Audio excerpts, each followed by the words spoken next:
This is a general content warning.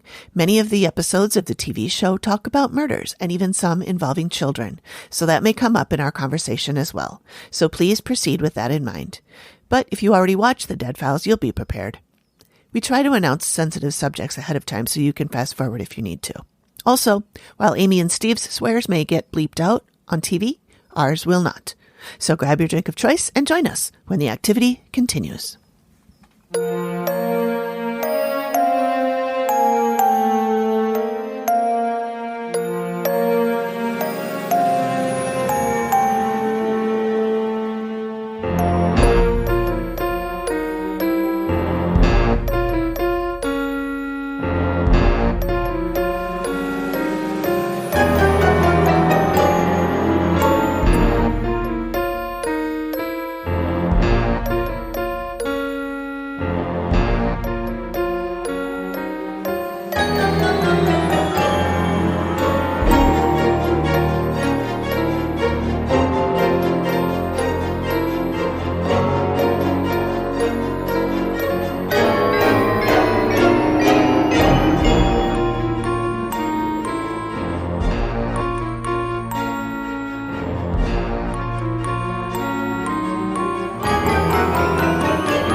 And welcome to The Activity Continues. I'm Amy. And I'm Megan. Hello. And we just wanted to kind of start out this first episode by talking about a little about who we are. I know you don't know and love us yet, so you should. You will eventually. Yeah. But Megan and I met when we were both working at a recruiting company together. Megan was a recruiter and I was the office manager. And we had a lot of fun. It was love at first sight. But we didn't. I mean, we were, we got along, but I don't know how we got on the topic, but somehow we both found out that we love murder podcasts. And so that's where it really blossomed. Actually, I think you were the one that clued me into my favorite murder. Oh, maybe. Yeah. And then from there, it just spiraled. Yeah. And now I play murder shows when my husband's around, so he knows what I'm capable of. Yeah, exactly. He knows I can make him disappear. Yes. Just kidding. I would never do that. That's premeditation. No, that's awful. So yeah, Megan and I are always watching something on like ID or Discovery Plus or whatever. And like, hey, did you know about this show? Did you know about that? We're texting each other constantly about the shows that we've worried seen. She's going to get so annoyed at me. Like, fucking stop. Never. Texting me this bullshit. Never. You know, and that's kind of how this whole thing started is I found The Dead Files, I think it was last summer. Mm-hmm. I started watching it and I started from the beginning. And I know that Megan likes all this stuff that's like paranormal and stuff. And so I was messaging her right away going, you have to watch this show. It's amazing. And she started watching it because she's a working woman and I am not. I have all day to watch TV. And so I watched a lot more than she did because it's of time constraints for the most part. But so I will be like, Megan, you've got to go to season 6, episode whatever. And she's like, I'm going in order and I'm in season 1. And I'm like, no, you can go in any order, but you have to watch this one because I have to talk about it with somebody. So I will say that is a stupid quirk that I have. So we started talking about this and I jumped to season 10 because that was the cult episode that you wanted me to watch. Mm-hmm. And I was like, I'm going to be a maverick and I'm going to watch out of order because that's what mavericks do in my mind. Yeah. And so, yeah, it's really fun because I made it to season 3 in order before you had told me to do that. And so it's really interesting to see the evolution of Steve and Amy as people and as individuals in the show and how they kind of change. And you and I have talked about it. And so we'll probably talk about it here. But yeah, and I literally, as I have a thought when I'm watching the show, I'm texting Amy. So there's no filter in when I text her. That's the best. Yeah. And it's good because I have lots of thoughts and I need someone to share them with. Right. Yeah. So one day I was, if any of your listeners are following us on Instagram, you already saw this, but one day I texted Megan and I'm like, I just had an idea, a podcast where we talk about episodes of The Dead Files. And she writes back, I am in. I I was in. We were, So, and that was the start. That was the start. That was about a month ago. Yeah. Oh, I think it was. Yeah. Yeah. It was like the middle of December. And then we decided we wanted to wait until after the holidays to really get going on it. So here we are. Yes, here we are, January 15th. Yes, it is the 15th. I'm hoping to get this episode out Friday. Today's Saturday. So next Friday, I'm hoping to get the episode. I'm thinking Fridays would be a good release day. That is so crazy that you said that, because I was thinking about it. And I was like, okay, well, Monday, I don't think I have any podcasts that release on Monday, but I usually listen to, and That's Why We Drink, which releases Sundays on Mondays. And then Tuesdays is True Crime Obsessed. Wednesdays is Obsessed with Disappeared and Supernatural. Thursdays is True Crime Obsessed bonus. And also Strange and Unexplained with Daisy Egan. Are you sensing a theme with my podcasts? And then I'm like, Friday, I don't have anything. That would be the perfect day to release. Perfect. Well, hopefully other people are on the same schedule as you. They should be. Why not? Yeah. Okay. So we hit 50 subscribers on Instagram, which seems like nothing, but it's cool. Yeah. Yeah. We hit 50 just before I released the episode. Mm-hmm. That's exciting. And we have, I'm just going to refresh my page, 56 now. So that's 6 in one day. That's not bad at all. This is how fame starts, people. You know what? It's got to start small, right? It's got you baby steps. Oh, and somebody commented on my post from yesterday and they said, a podcast? Yay. Is it someone you know? No. Okay. And then as far as downloads, we have 35 downloads. That's amazing. And then we probably want to talk about content warnings for the things that we're going to be discussing, because I know you mentioned that yours had to do with child death. Yes. And then I went back and looked at mine, and mine does too. Although it wasn't actually death. It was somebody tried to kill their children, but did not. Yeah. So mine is natural cause child death. So nobody tries to kill them. They die from natural causes, but it's still child death. So yeah. So that's something that we'll try and be sensitive to before we start talking about anything like that. Let people know, and it'll be in the show notes too. But I know people don't always read the show notes before they watch or listen to something. I don't. So that's why I do like when the podcasts I listen to, if there's any disclaimer about child harm, I don't listen. Yeah. Fun fact, your idea was a month ago today. Was it really? December 15th. Oh, that's what I thought. I thought it was in the middle of December. Yep. December 15th. Look at that. # 1 month anniversary. Whoop, whoop. Okay. So should I go first? Yeah. Why don't you go first? Because you're season 1. And since I'm doing the early one. And then next time you'll go first, even if I'm doing one that's later than yours. Do you know what you're going to do next time? Nope. Okay. All right. So, and I am drinking whiskey. What kind with of a giant whiskey? ice cube in it, but it's all melted. What's the brand? Is that the right word for whiskey? That's right. Yeah, I think. Okay. I drink a lot, you guys. You can tell. It is. I went the cheap route this time. It's Evan. We're going to go with Evan because I keep wanting to say Evan Peters, but that's the actor from the American Horror Story franchise. Yeah. So it's not that. Is it Phillips? Evan. I don't know. Wonder if he's related to Wilson Phillips. Oh, hold on. For one more day. For one more day. Things go your way. Look at that. God, we're good. If this doesn't work out. Oh my God. Fingers. Yeah, we'll just do an album if the podcast doesn't take off. I'm drinking Bailey's that Amy gave me a year ago. Just in case everybody was wondering, Bailey's is still good for at least a year after you open it, sitting on the counter. Good. Okay. Good to know. No refrigeration needed. Yeah. Because as we talked about on Thursday, which never aired, but maybe we'll do an audiogram of it or something. I had a bad experience last Christmas with Bailey's that my mother brought over that, let's just say, it wasn't fresh. Leave it at that.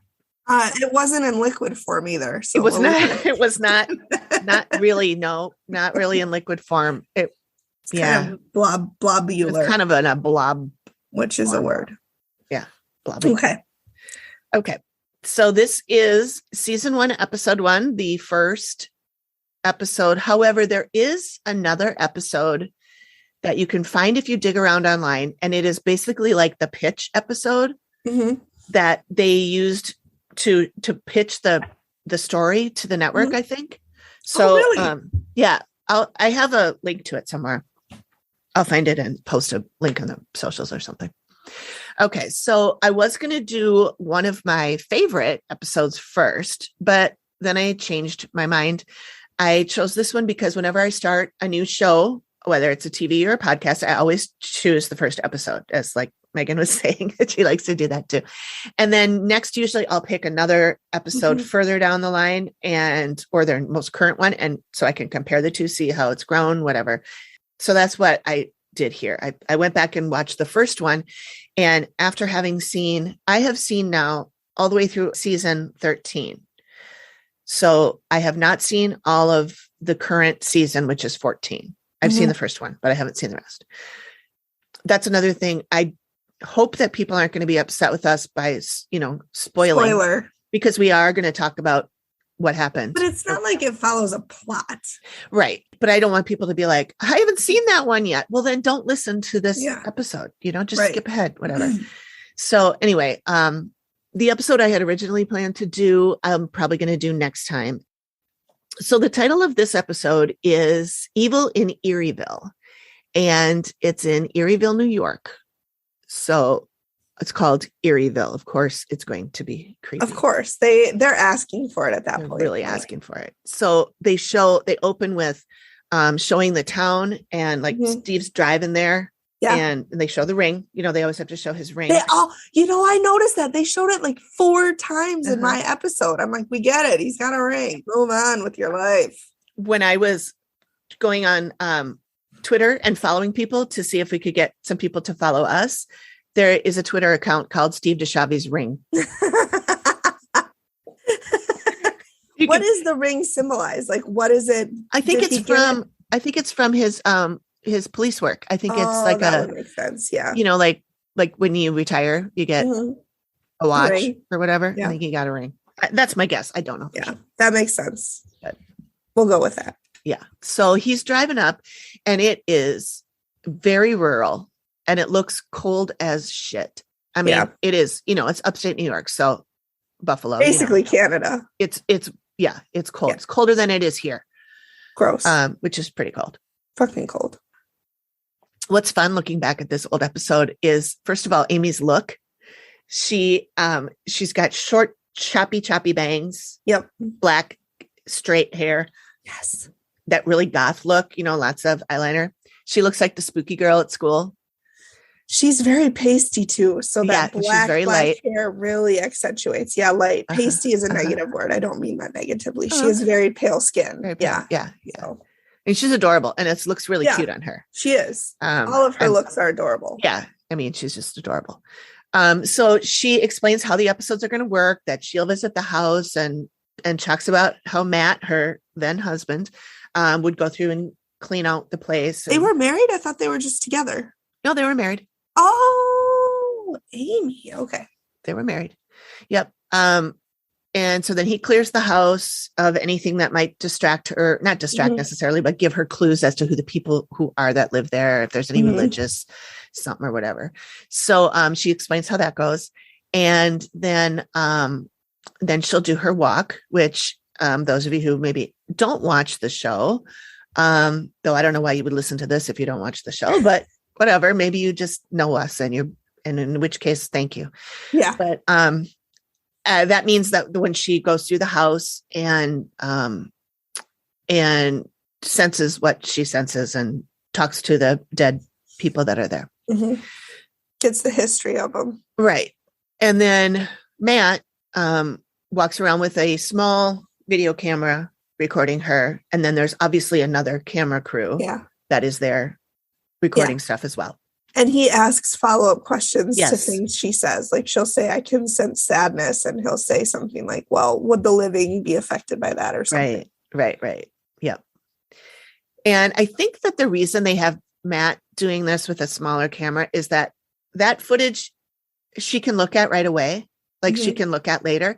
And I know sometimes when she's on her walks, she's almost like in a trance, like, because she's, they come into her body, these spirits.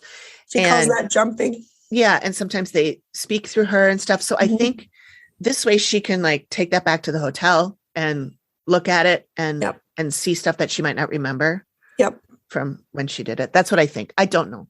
For the reveal, she can channel that and use that in her information to the people of the house or whatever. Yeah. Yeah. Okay. So then I think that a lot of what she says in the more current episodes, I feel like a lot of what she says in the walk is stuff that she's already experienced, because she carries a notebook around in the newer episodes. Oh, and does she? You can tell she's reading from it into the camera. Oh, okay. And these other ones, it feels more, these older ones, it feels more organic. Like she's experiencing right then. And, and she's doing a lot of stuff with her hands, and she's like, like fidgeting and stuff, where the other ones, she's just kind of walking through, and it seems like she's reading it from her book. I wonder if she does the walkthrough in the newer ones at a different time then. She might. Which is unfortunate, because that's part of the authenticity is seeing her, like, getting the information in the moment. Yeah. Yeah, I don't know. I'd love to know how they do that and why it seems different, but it is. It does seem different to me. And we'll get into some of that stuff later. But anyway, and then also I noted that Steve was taking notes in his little police notepad. He's so adorable. I know. He seems like such a big hard ass, but I feel, especially later, he's such a softie. He is. Like, he'll give the people hugs when they're crying, and I'm like, Steve. I know. I love you. He's a sweetie. I was listening to a podcast that he and Amy were both on as guests, and he said that it's really hard for him. And this was an old podcast. And so it was like after only the first season, I think. And he was saying that he feels really bad when he's talking to these people and they're crying. And he goes, I always want to go give them a hug. But then the producers are always telling me I can't do that. I can't hug people. And then I noticed in the later ones, he does hug people. And he brings them their hanky, gives them a hanky. I wonder if beforehand they talk to the people and are like, if you get emotional, would it be okay if he hugged you? Yeah, they should. I don't know if they do, but they should. Consent is key, people. Consent is key. Absolutely. Yeah. So we are at this farm, and Steve is talking to the homeowner, whose name is Elvis. Now, Elvis's look is really something. Is it like Elvis the singer? Well, he doesn't look like Elvis the singer, but he is wearing a flannel shirt with a big chunky tie, like tied kind of sloppily, so that the knot is really huge, but it's on the inside of his shirt, like next to his bare skin. Yeah. And then the flannel's over the top. Like a long sleeve flannel? Yeah. Okay. And then over I assume so. The flannel, he's wearing a leather jacket. That's something. Yeah, it's really quite something. So he tells Steve what he's experiencing, which is that there's something going on in the back room and in his bedroom. They both have activity. So then they go to Amy, who's on the walk. They're pulling up the car, and she's already feeling something. So she must have opened up earlier. She says that she can open, and then the feelings, the spirits or whatever can get to her. And she says in a few episodes that the dead know she's coming before she does. Yes. So maybe they reach out to her beforehand. I think she has said before that they've come to her the previous night in the hotel. I can't imagine. I can't imaging. You're sitting in your hotel room watching freaking Bar Rescue, and all of a sudden there's a Victorian ghost and sitting in the chair. Hey, Amy, I hear you're coming to the house tomorrow. I got some things I want to tell you. I'm Sarah. So they're pulling up in the car. She's already feeling something. She sees a dead woman who died in her nightdress. She explains that dead people can show themselves however they want to be seen, not just how they actually looked. Okay. So this woman is showing herself with red hair, because she always wanted to have red hair. I don't really know how Amy knows that she didn't actually have red hair, but somehow she knows that the red hair is a projection.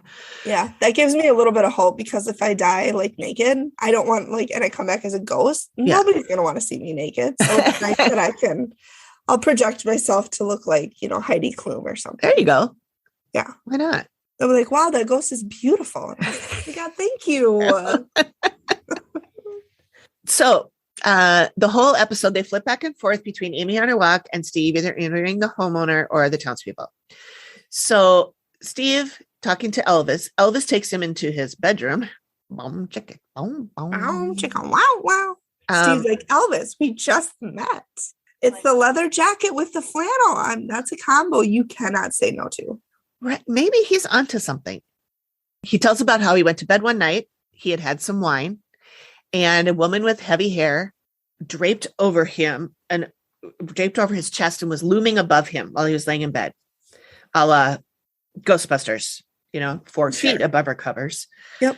And then Steve does what Steve will do in many an episode to come. He basically asks if the guy was drunk. Yeah. And sometimes he says it like, were you boozing? But this time he just said, okay, I'm going to ask the obvious questions. Did you drink enough that you think you wouldn't recall it, or was it dreaming? No, not at all. Well, it's the first episode. Like, we don't want to get to Steve right away. Like, we got to ease into Steve. Yeah. And actually, Were You Boozin' was one of the names I wanted to call the podcast, but I don't think anybody else liked it as much as I did because it didn't. I liked. Yeah, that's sad. Oh, well.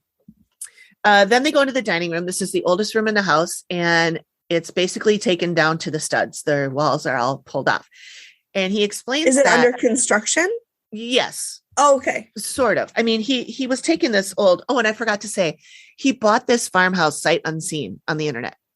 Oh, God. He lives in like LA or something, and he bought this farmhouse in upstate New York without having seen it. Him to do. Right. So and he wants to turn it into a bed and breakfast. But he doesn't want to do that. A dozen in upstate New York. Yeah. This. Probably. I don't know why he must have got it for a song. Who knows? So maybe an Elvis Presley song. Sorry. So Elvis is explaining how he became obsessed with taking down the walls and making a 14-foot table out of the planks. And then as he was pulling the walls down, but after he had made the table, he found a picture inside the wall of like from the 1900s or late 1800s of this like 14 people sitting in rows. Yeah. Like in their Sunday dress. And so he thinks that whoever was there made him build the table for them. I was wondering that. I was going to ask that. I'm not really sure why ghosts need a table to sit at. They got to have ghost meetings. Yes. I don't know how they call them to order. They can't slam a gavel unless they're really I mean, and can they sit in a chair? I mean, wouldn't they just fall to the ground anyway? But then you got to think there's ghosts that you see sitting in chairs. I wonder, maybe they're powerful ghosts who have like more, like they have the energy to manifest themselves enough to sit down. Oh, maybe. Huh. Yeah, I don't know how that works. I don't either. I don't know how that works. Anyway, Steve explains to Elvis that he's just only dealing with the facts, just the facts, ma'am. And that Amy does the other stuff. So Steve notices this jar on the table that is, it's like a mason jar with a dandelion sticking out of the lid into the jar, like so upside down. And it's a dandelion that's like in its late stage with that you can make a wish on. Yeah. The things are going to fall off. So he explains, Elvis explains that he uses it to contact whoever's there. Like he just made up this thing. I don't know how it came to him. And he can't explain it either, but he decided that he's putting this dandelion into the jar and that if anything talks to him or the pieces of the dandelion fall off, it's because this thing is talking to him. That's okay. Interesting. Yeah. So, and then he also has these little D&D dice looking things, a little bigger. Yeah. And they have like many sides and letters on the sides. And he's somehow using those to have the ghosts make words to him or something. And Steve is like, basically like, what are you even talking about? And he's like, so like a Ouija board. And the guy's like, well, not exactly. And he's just stammers and he can't like answer a question at all. And you can see that Steve is just over it. He's not. And that's when he's like, you know what? I don't care. I don't deal with this stuff. That's Amy's thing. She deals and whatever. It was kind of funny. Steve's not taking Elvis's shit. Yeah. he showed the dandelion jar, and I was thinking he should sell them on Etsy because they're kind of cute. But do you want to communicate with your own spirits? Yeah. Hi, Elvis's dandelion jar. Yeah. I don't even get how that works. I don't either. Also, don't communicate with spirits unless you're professionally trained, because then you could open up a whole new realm of shit in your house. Exactly. Do not communicate. Not exactly. Ouija boards are bad. That's right. And as I'm watching this, I'm like, ooh, Amy's going to be pissed. She gets so mad at people when they do that. Well, she should. You're tampering with shit you don't understand. Exactly. And that's how you get super bad demons and super evil spirits and malevolent spirits in your fucking house. Yeah. Because you open a portal you don't understand. Yep. PSA. Again. Exactly. Don't open that shit. Yeah. So they go back to Amy, and the lady in the house with the fake red hair hates Amy, hates her with a passion. And I wonder if she just hates all women or if she specifically hates Amy. It seemed Amy felt like it was her. I mean, she didn't say she hates all women, but she did say she's a psychopath. Who isn't? But she's like, she hates me, like really hates me with a passion. And then Amy gets this kind of weird voice and goes, "How dare you say that? How dare you say?" And I think the woman is talking through jumped. Her. Yeah. Because she says, I don't want to talk to you. Why are you making us do this? And it's really creepy. Creepy. And I've seen her do this in the later episodes, but not as much as in this one. And or she's doing it and I can't tell the difference. I'm not sure. But Matt asks what time period, and she says 1890 to 1910. And then she creepily points up to the top of the staircase and goes, "She's right there." And Matt's like, "Where?" And she goes, "She's on the landing. She's right there." No, thank you. Goodbye. Goodbye. It was creepy. Yep. Good. Nope. I'm out. Yep. Mic drop, Megan out.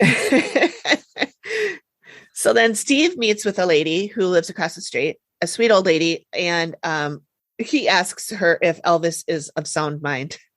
And she says, yes. But is that the phrase he uses? Yes. And she says, "Oh, yes, he's a nice guy."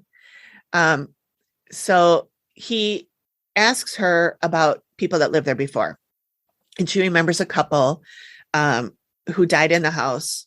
And the woman died in the house. Ernest and Maud Brown.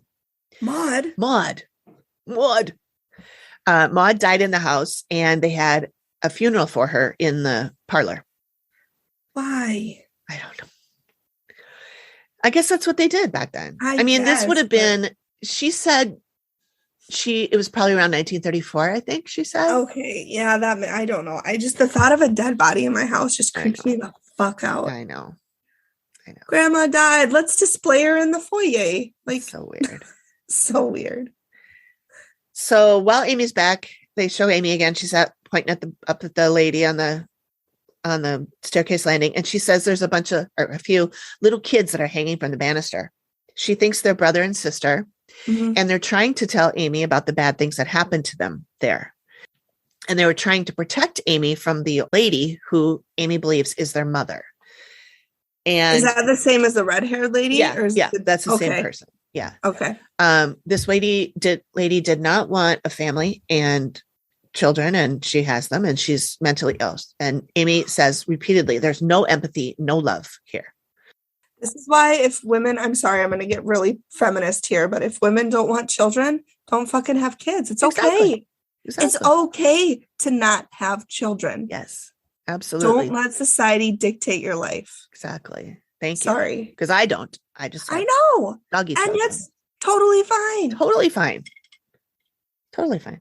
Let other people have kids. I don't know. Yeah. Other people, I know people who have 10 kids. They plenty of people who want children. You don't have to make them if you don't want them. No, you don't. And if you don't want them, that's 1,000% okay. Right. Sorry. I just got on a little tangent. That's good. Thank you. Bailey's talking. Okay, so Matt asks what the lady did to the kids, and Amy says, "Well, that's a touchy subject." And I don't know if she's saying that herself or if the woman is being jumped. Yeah. She says that the woman is a psychopath and may have killed someone. She hurt people around her. And then she says she thinks she poisoned people and maybe is a serial killer. That's totally a woman thing to do too. I know. Is to poison people. Poison. Yep. And then the spirit is talking through Amy again and says, why don't you just leave? How can you say I don't care about my children? How dare you? And Amy's doing it in this kind of weird little lilty voice like that. And it's bizarre. It's very creepy. How can you say I don't care about my children? How dare you? How dare you say that? I wonder if people can get possessed, if they can change their voices totally.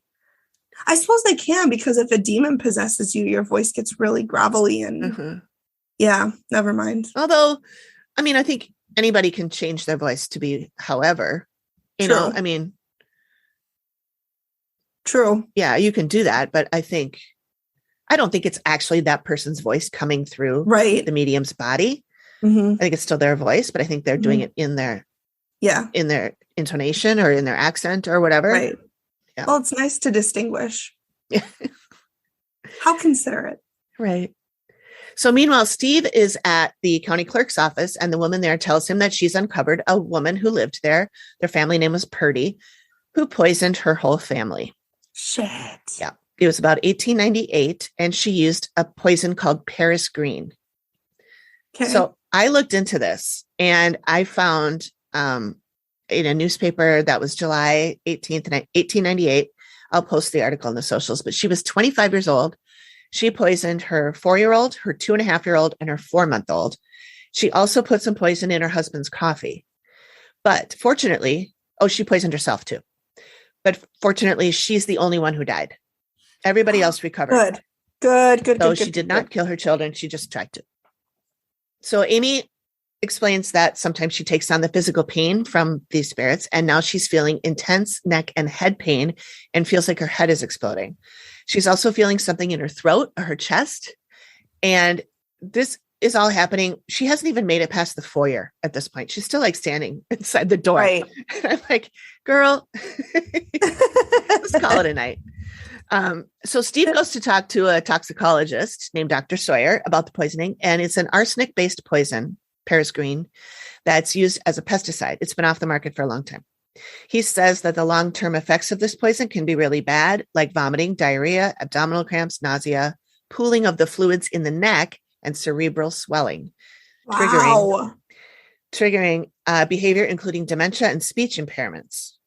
They are speculating that the mother took some of this poison in the days before she poisoned the kids, and her suffering from the poison made her crazy.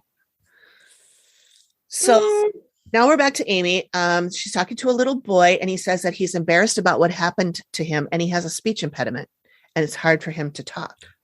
Oh, I wonder if that's also why she killed him, because, back in those days, speech impediments were the devil. Right. Well, I'm thinking also it could be that he has a speech impediment from being poisoned, because that's one of the... See, look at you. Matt says to her, where do you feel drawn to next? Where do you want to go? And she points to the door. I'm like, yep. I'm like, same, Amy. Same. So she goes outside, and she said it's because that's where the kids are and where they feel happy. They hate the house. They are, when they're outside, they're away from who they call the witch, which is their mom. Oh, God. Then, to your point, Amy says, there's a portal out here, a portal for the dead. And she drew in the snow a circle with a little circle in the middle. And she said, someone who lived in this house recently has abilities and made things a whole lot worse by opening it up. Oh, you mean like with a fucking dandelion in a jar? Elvis, so. I'm looking at you. Yeah. You son of a bitch. I know. So just kidding. I don't know Elvis. He's probably a really nice guy. No, he could be, but I got more about that later too. So now we're at the reveal. The reveal, which also is another potential name for the show, but there was already a bunch of podcasts called The Reveal. Amy explained that this is the first time she'll hear Steve's findings. Steve introduces Amy and Elvis, and she's super friendly, smiling, shaking their hands, and which she doesn't like now. She just sits there and Yep. In season 10, she did that. She was like, okay, yeah, what's up? Like, not even. But you and I have talked about this. Like, I wonder if she has to distance herself. Yeah. To like maintain herself, because I would imagine being bombarded by spirits and, entities and emotions is just exhausting. She picks up stuff from living people all the time. Yes. So she has to close herself off from that a little bit. Makes sense. Yeah. So they're sitting at that huge table with the one he built from the walls. Uh-huh. Yeah. The wall table. The wall table. So Elvis describes again the woman that came into his bedroom and hung 4 feet above the covers with her heavy hair. They flash back to Amy talking about the woman who wanted to be a redhead. And this is the sociopath who may have poisoned her husband and children. And she says she thinks that's who he saw. Steve said this gave him chills. And he talks about the Purdy woman who poisoned her family. And Steve says the poison could have made her like this. Like she could have taken some and it made her like this. And Amy stops him and says, nope, she was mentally ill before she took the poison. Yeah. And she does say that she may have taken some leading up to it, like gearing up for it. Some of this a couple of weeks prior to doing this to her entire family, because some of the symptoms of doing this is they get a little mental. Exactly what it says right here. Insane mother. She acted insane, and that's a side effect of she was mentally ill before she started ingesting the poison. I think that she was probably taking it to build up to what she was going to do. Like maybe, I mean, Amy didn't say this, but I'm thinking maybe it had to do with like she wanted to see how it was going to affect them, how it's going to feel, how much do I give them, that kind of thing. Trial and error. She did fuck that up. She didn't give anybody enough. Except her.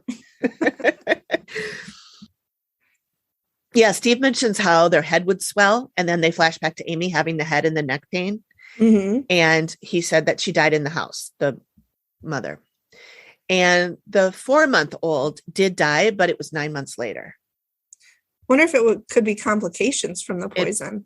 Very well. Probably was. They didn't really say, and I couldn't find. I looked up the Purdy family to try and see if there was any other like indication about when this kid died. I looked into the 9 months forward in the newspapers. I couldn't find anything. So I don't know if it was from arsenic, but Steve did say that the kids were sick for years. Wow. And Amy believes that this is the person that Elvis met. And then she mentioned the vortex. And she said this happened because somebody was doing ghost hunting or a seance, and Steve shot a look at Elvis that was priceless. Elvis. Elvis, we both know what she's talking about. We both know. Elvis gets all verklempt and stammers and then says, oof. And then Amy looks at him and she's like, oh, yeah, I know. Yeah, don't it was you. Do that shit. Right. Elvis. So then they come back from commercial and she's explaining it. They have her explaining that whole thing again about the portal and all that, but it's like a different take. Like they took 2 takes and they actually showed them both. Yeah. She explains that the vortex opened because somebody was fucking around with Ouija's or something like it. And Elvis says out there and points to the outside. And Steve explains that Elvis and his buddies had performed a ritual. And none of this stuff happened before he did that. So yes. Oh, gee, I wonder what happened. So Amy confirms that this is what opened up the passageway. They know where you are. Anything and everything knows where you are. You're kind of like a beacon now. Shit. And then she says, there's a responsibility when you've done this to yourself and to the dead that you have to set some boundaries. And he is just like, oh, sure, I get it. I'm taking responsibility. But you can tell he's not paying attention. He doesn't give a shit. He's not listening. And she's a woman. She doesn't know. And the other thing I thought was interesting about this, and probably because the guy was being such a heel about it, she didn't even give him any solutions. She didn't even tell him what to do. She didn't say like, I'm having a team come in and blah. Nope. She was like, okay. And then in the end voiceover, she's like, I guess it wasn't a voiceover. She's on camera, but she says, Elvis doesn't understand what he has done. He doesn't understand what is about to happen, and things are only going to get worse. And that's what I'm going to hear from him when things get worse. Yeah. And then the end screen comes up and it says, Elvis continues to be visited by the female apparition. The portal remains open. That's it. End scene. Yeah. Things going to happen until you close the portal. I can't believe he called them out there and then was just like, totally. Oh, yeah. By the way, I created this. And I opened a portal, but I don't know what's happening. And I'm not going to do anything to fix it. I'm not going to listen to you. Yeah, exactly. Oh, and there was no sketch in this episode. Oh, I got sketches. Yeah. I looked up bed and breakfast in Erieville, and I found it. Yep.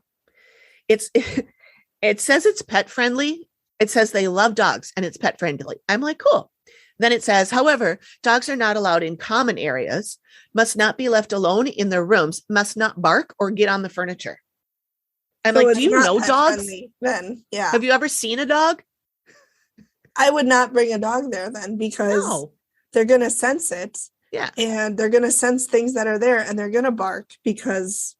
You know that damn portal's still open. Oh, it is, of course, because he doesn't think he did anything wrong. Right. Okay. Wow. All right. And I tried to find like a follow-up to my episode, and I couldn't find anything. All I could find were like the notes on the show.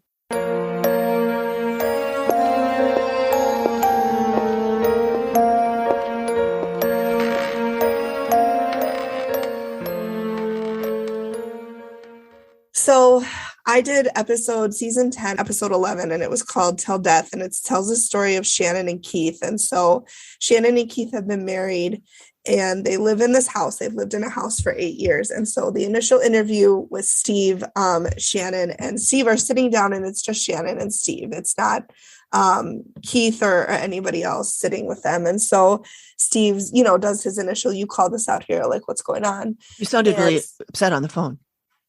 Did he say that? Yeah. And so she thinks something has a hold of her husband, and she's afraid to live with him. She's afraid of him. She's worried he'll do something to her based on his actions, which I get into a little bit later. And so Steve is like, well, how long have you guys lived here? And she said they've lived in the house 8 years, and the activity has gone on the entire time. But she says within the last 6 months, it's gotten intolerable. So if something like, I don't know, maybe I don't know if I'd stay in a place if the activity was really, well, I guess I did when my old apartment, but so cut that out. So Keith has changed. That's valid. That you always think, get the fuck out. But what if you can't afford it? It's like an abusive relationship. Yeah. You're out from the outside. You're like, why didn't you just fucking leave? And then you get in one and you're like, well, it's not easy to leave. It's not easy. So Steve is kind of, meeting with Shannon, and then they do their walkthrough. And so they start in the living room. And so Shannon and Steve are talking, and, Steve's like, so what's going on in here? And she says, you see faces by the kitchen door. You'll just see, like an old woman's face. She hears footsteps on the stairs going up and down. And, Steve is like, well, couldn't it be your husband? Like, couldn't it be the animals? Like, he's, trying to logically find a reason. She's like, no. I'm home alone and the animals are outside. Like, there's no reason for these footsteps. And she said she got pushed down the stairs, like pushed. And so Steve is like, well, tell me what kind of a push it is. And so he turns around, and full disclosure, I would have used this to touch his butt, but that's just me. And And I would say, yes, no. Steve. And then I would say, you know what? It also spooned me a little bit. So do you want me to show you how that was? Do you want me to? No, here, you be the big spoon and I'll be the little spoon. And I'll show you. So, so she pushes him, like puts her hand on the small of his back, and like a pretty serious push. And so she says, to this day, when I go down the stairs, I hold on to the railing, and, I'm sorry, but normally when I go downstairs, I always hold on to the railing. I do too. So I don't know who's walking downstairs willy-nilly. Hold on to railing. I'm too shaky on my feet as it is to walk down without hanging on. I will fall down the damn stairs. I need the railing to ground me. Did Steve say you could have been killed? No, he did not. He almost always says that when people get pushed down the stairs. You could have been killed. Oh, so a pretty significant push. She was like, yeah, yes, Steve. That's what I'm saying. So then she also sees a little girl on the landing. She says this little girl is about 6 to 8 years old. She has long brown hair. She giggles and she hums. To which I say, no, children ghosts are the worst. I'm going to pass. So then they move to the master bedroom. And so Shannon at the start of the episode says that this has taken a serious toll on her marriage. And I think that they called Steve and Amy in essentially to save their marriage. She said they don't sleep together. They don't eat together. Keith is completely different person. And so she sleeps in the master bedroom. And so he doesn't sleep in there. And so the closet door opens and closes by itself. She says it mostly closes, and a crack mysteriously appeared in the door. And so Steve is like, well, you said Keith has changed. Could his rage have done that? Okay, Steve, calm down.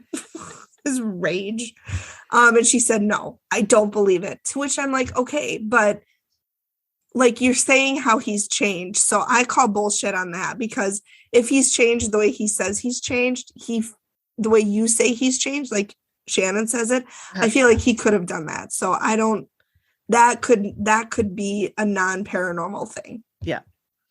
The creepiest thing is she wakes up to Keith, like she'll wake up to him standing over her bed, just looking at her. Oh God. And Steve goes, that's freaking creepy. I'm like, state the obvious, Steve. And Shannon's like, yeah, it is creepy. Yeah. I'm like, well, we can and check Keith that is out. not around while they're having this conversation. Okay. Keith is not around. He's off doing Keith things. He's making cracks in doors and making cracks in doors and fucking, pushing her down the stairs. Just kidding. Don't push anybody down the stairs. So then she woke up one night to go to the bathroom, and Keith was blocking the door, wouldn't let her go. And he doesn't remember this. He doesn't remember blocking her at all. She says he'll yell at her. He doesn't remember that. So then we change to Keith and Steve in the garage, which is Keith's workplace. And Steve and they're talking. And so Steve is like, Shannon's really afraid of you. Like, rub salt in his wound, Steve. And Keith agrees he's changed. And Steve asks well, are you doing any drugs? Are you on any medication? Are you boozing? Keith goes, ibuprofen's the only thing I take. Keith will hear banging, what sounds like a shelf of tools falling. He'll see a black mist, like very thick. He said, you can't see through it. And Steve is like, well, you've got this fireplace. Could it be smoke? And Keith goes, I see it in the summer and the winter, so it's not smoke. And so he'll say stuff goes missing from the garage. Like he'll be working on a car. I guess he's a mechanic. And he'll go into the house, and the next day he'll come out and nuts are missing, bolts, car parts, tools. And Steve is like, well, could Shannon be playing a trick on you? And Steve is like, no, I've asked her. And it's like, okay, but again, like people lie, right. I mean, I don't know. I'm trying to be skeptic, but I'm not a skeptic. So then they go in the basement with Keith and Steve. First of all, nothing good ever happens in a basement. That's right. Didn't you watch the Blair Witch Project? Also, I just found out that's not a true story. Like 2 years ago, I legit thought it was real. Yeah. It's a lot of people did. They did a really good job of marketing that one. Yeah, it's not real. So if you thought that too, we are not alone. Let's form a group. So Keith will hear growling. And Steve is like, well, could it be the dogs? And he said, no, it's not animal and it's not human. In the reveal, he says it sounds like if you cross a bear with a cougar. And I'm like, how the fuck do you get that? Like, that's interesting. So a booger. They go into Keith's bedroom. And this is really fucking creepy. Keith was trying to get out of bed to go to the bathroom and he was physically attacked. He was pushed down by something and was fighting something, but he couldn't get his hand free. Jeez. He was just being held down and strangled. And so finally he was able to break free and fight it off with his hand. And he said he saw a being with long stringy hair, but no face. Then here's where it gets real fucking creepy. He woke up being dragged out of bed down the stairs and said he was thrown into the living room. Jeez. Goodbye. Move out. Yeah. Why are we still in this house? So he said he has severe mood swings. He'll say, severe anger, depression. He said it's really tough to fight out of those once he gets them. So now we're going to go back to Amy and her walkthrough. And so she gets there and she says she immediately sees a girl with a bashed in face while coming onto the property. And she said she hears a man say, quote, "These are my killing fields." Eek. So then she goes in the kitchen and she said, this is a really bad area. And she says she sees an old lady who died of most likely a heart attack, but she says it in a really weird accent. Most likely a heart attack. Like, I don't know where this came from. And she said she has esophagus issues. And so she said the living might be sad. They might have some issues with their throats, kind of experiencing what she experienced as she was dying. So then she goes into the attic and she says there are two sisters that live up there and they fight a lot. And so the living might hear yelling, they might hear arguing, laughing, crying, just a lot of ruckus. If you have in the attic. Yeah, that's a word that doesn't get used enough. So then they go into the master bedroom. And again, this is the bedroom that Shannon's in. And so Amy said one of the sisters likes to hang out in the closet. She said she'll peel the wallpaper. The living would hear scratching in the closet. They would hear giggles. She said she feels safe in the closet. And so she'll close and open the door to the closet. And it's just so crazy. Like, you know, as you said, neither one of them are talking to each other. So, you know, Amy has no idea that Shannon is hearing this. Yeah. So then she gets to the garage and there's a main entity that she's very worried about. He's a trickster. And so he loves causing nightmares. And so a person would dream they're hurting somebody they love. They would instill paranoia and distrust in people. So essentially try to break up relationships. So, you know, and Shannon and Keith are talking, you know, Shannon's saying like, I don't know him anymore. You know, their marriage is on the rocks. And so the person in the master bedroom would also feel strangled. They would feel smothered. They would be held down. The trickster guy loves to move things. He loves to make things go missing. So they're in the garage. So he would make the nuts and bolts go missing, or parts, move it along. He would cause banging. Living would see a black streak or a black mass. And remember, Keith said he saw that black mist. So that's the trickster. He can also growl. And so that's the bear/cougar. Yep, very specific bear/cougar. So he can also influence the mentally ill who are living, which at this rate, all of us have some sort of mental, of course, thing going on with us, you know. And so the person in Keith's room would be held down, and that would be the one, she said, that's the person who's being influenced, is the person in Keith's room.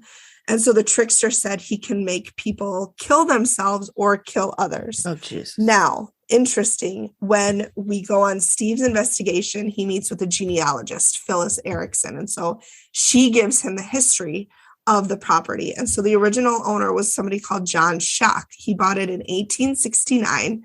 And he married a woman named Susan, and they had 6 kids. So here's where we get trigger warning of child death. So in 1878, their middle daughter, Sarah, she got scarlet fever at 2 years old, and she died very quickly in 2 days. 2 days after she got scarlet fever, she passed away. Then 4 days later, her older brother, who was 4, also died of scarlet fever. So within a week, John and Susan lost 2 of their children. Jesus, so then, can you imagine? No, I fucking can't. I can't. I don't even like to imagine it. So then they moved. They're like, let's get a new start.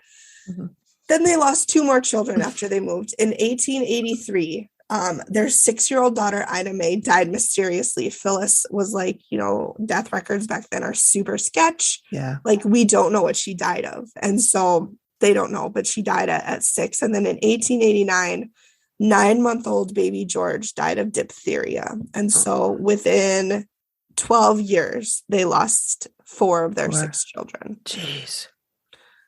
So then we go on to the historian interview. And so we talked to Lauren Ridzel, and she talks about the history of the house. So Phyllis talked about the people. Now Lauren's talking about the house. Okay. She said it was owned by 2 undertakers, which great.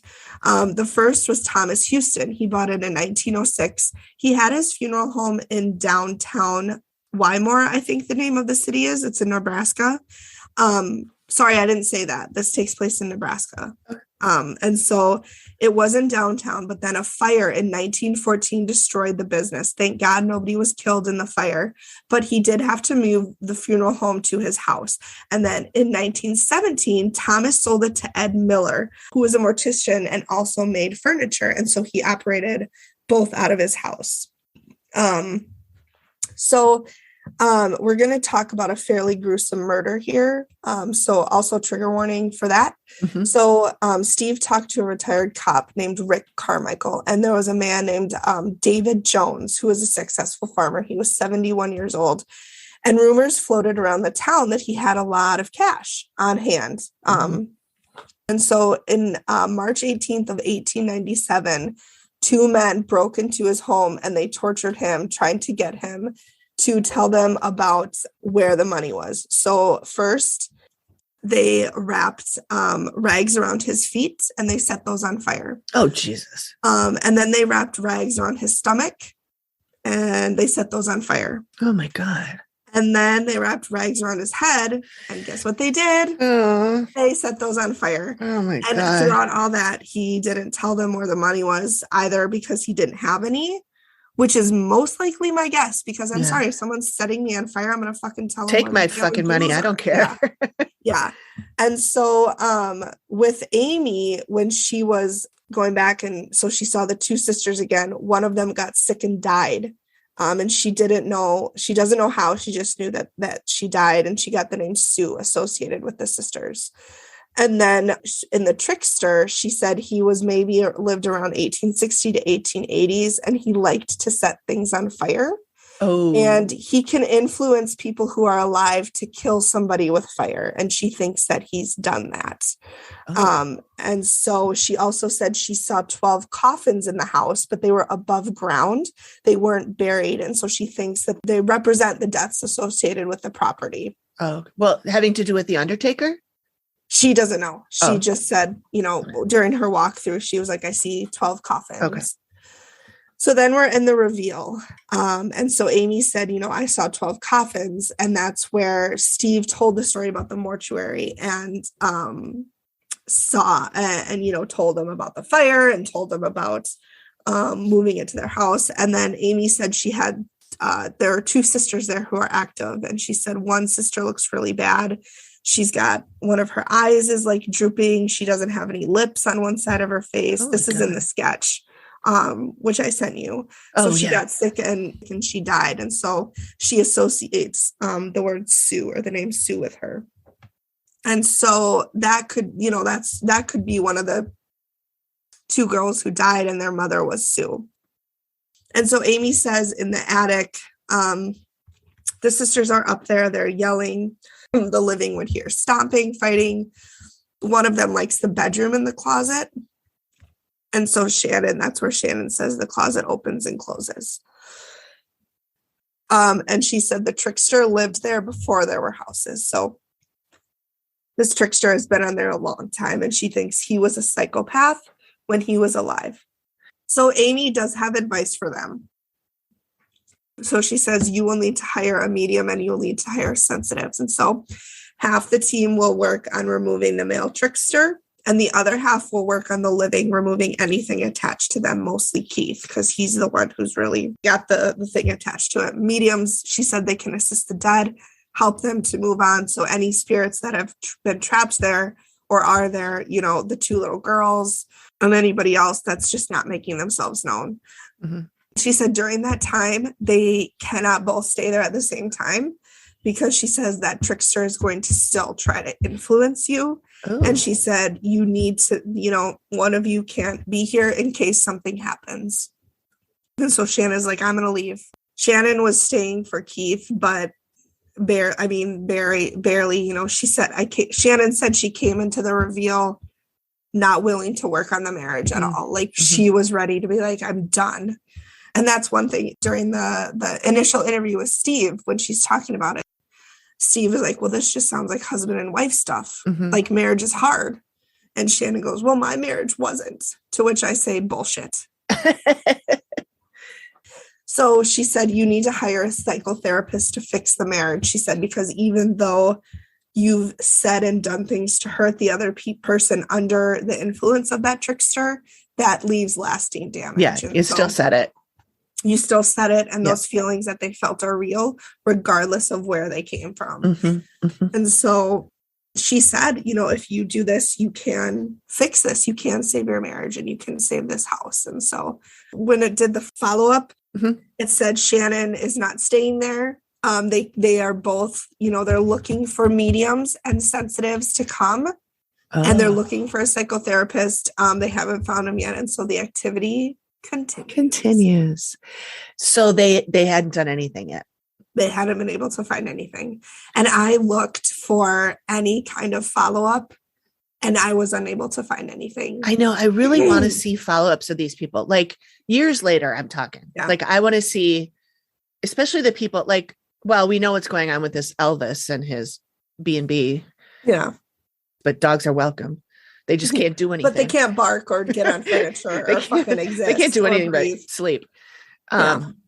But I mean, I could reach out to him and say, hey, do you still have that portal in your backyard? What's going on with We're that? thinking of coming portal? and staying there, but do you still have that portal in the backyard? Because that's going to be a deal breaker for me. So can I bring my own dandelion portal, or do I need to use yours?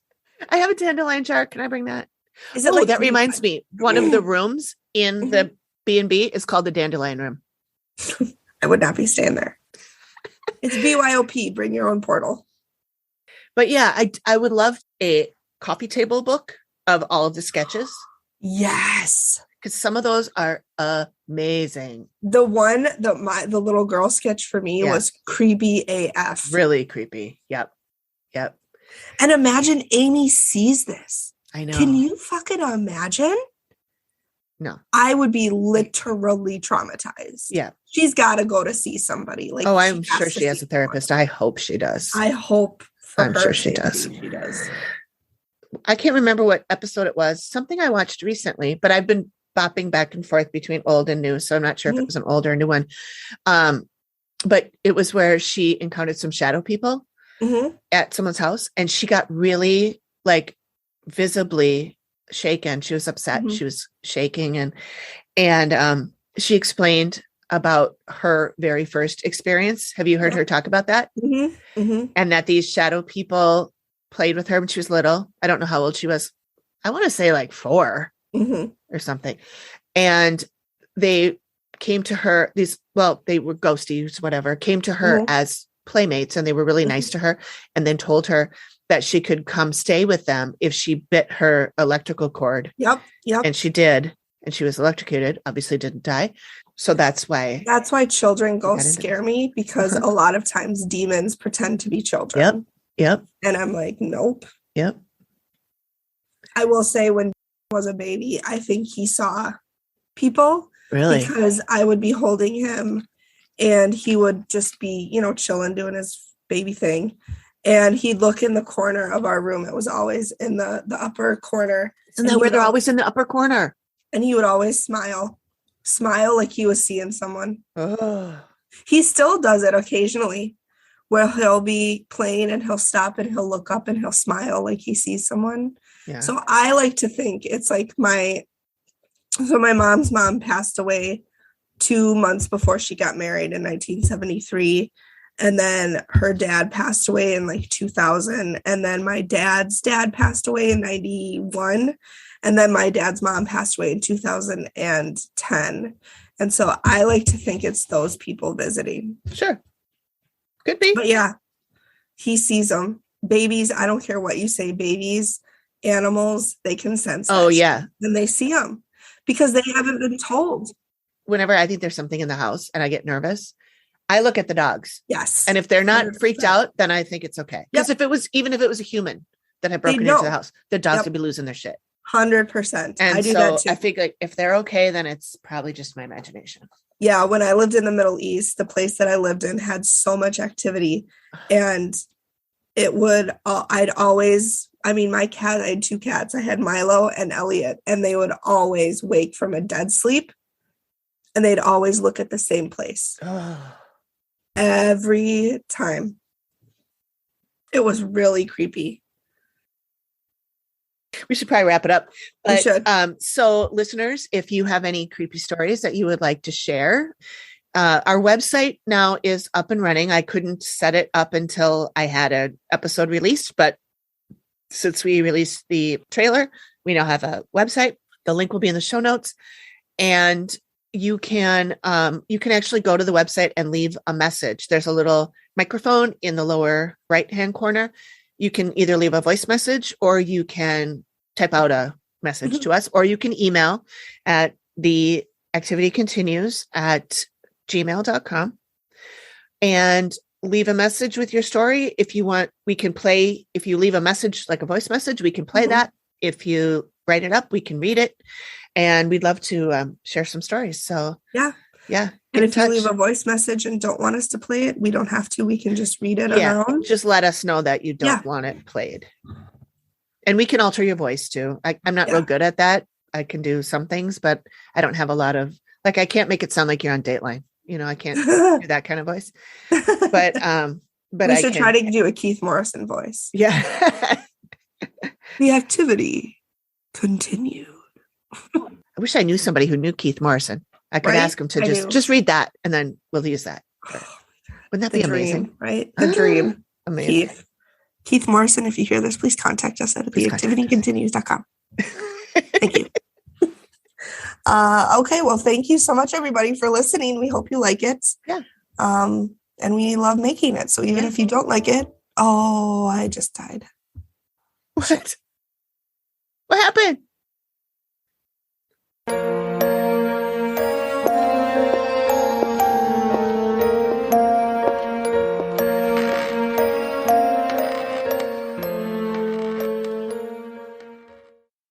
Hi friends, Amy here.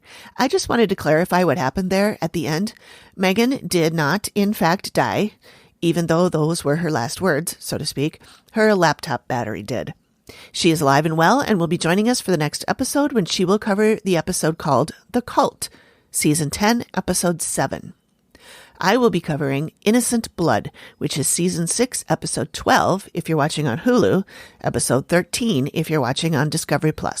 Yes, they're off by one number for this season, and we'll talk more about that next time. Thank you for joining us.